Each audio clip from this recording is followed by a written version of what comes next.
ជម្រាបសួរពុកម៉ែបងប្អូនប្រជាកសិករជាទីគោរពថ្ងៃនេះ BMFE Cambodia សូមមកចែករំលែកនូវចំណេះដឹងអំពីជំងឺផ្សិតក្នុងដីសម្រាប់ដើមទុរេនថាពេលណាយើងគួរដោះស្រាយ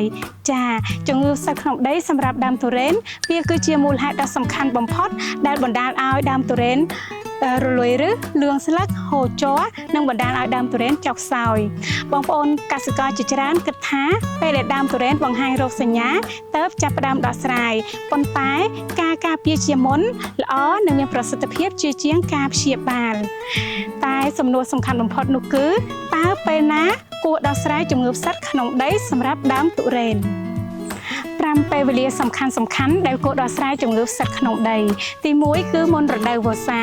នេះគឺជាពេលវេលាដ៏ល្អបំផុតសម្រាប់កាត់បន្ថយជំងឺផ្សិតក្នុងដីមុនពេលសំណើមកើនឡើងខ្ពស់ដែលជាលក្ខខណ្ឌបង្កឲ្យជំងឺផ្សិតរីករាលដាល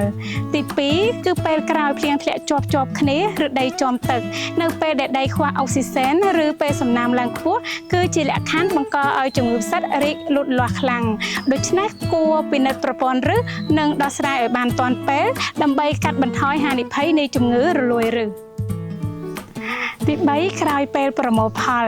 ក្រោយចិញ្ចឹមផ្លែអស់មួយរដូវប្រព័ន្ធឫសតែងតែចុះខ្សោយនិងមានរបួសតូច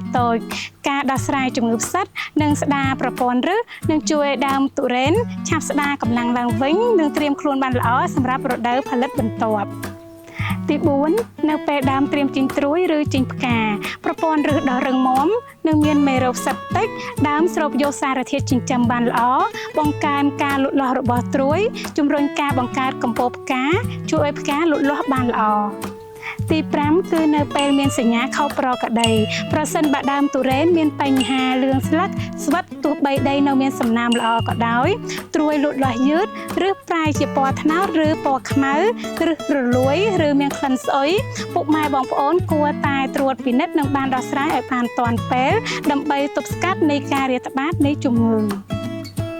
ចាបន្ទាប់ពីនេះគឺជាចំណុចសំខាន់ដែលមិនគួរមើលរំលងចាទី1គឺរៀបចំប្រព័ន្ធបង្ហូរទឹកឲ្យបានល្អកុំឲ្យដីជាំទឹក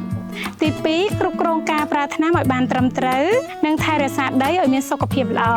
ទី3ពិនិត្យប្រព័ន្ធឫសជាប្រចាំដើម្បីរកឃើញបញ្ហានិងដោះស្រាយឲ្យបានទាន់ពេលទី4គឺកែលម្អដីនិងបន្ថែមជីសរីរាង្គដើម្បីពង្រឹងប្រព័ន្ធឫសនិងបង្កើនភាពធន់របស់ដើមចាដូច្នេះហើយដោះស្រាយជំងឺផ្សិតឲ្យបានទាន់ពេលនឹងជួយដើមទុរេនរឹងមាំផ្ដល់ទិន្នផលមានស្ថិរភាពនិងរក្សាប្រសិទ្ធភាពនៃការដាំដុះឲ្យបានយូរអង្វែង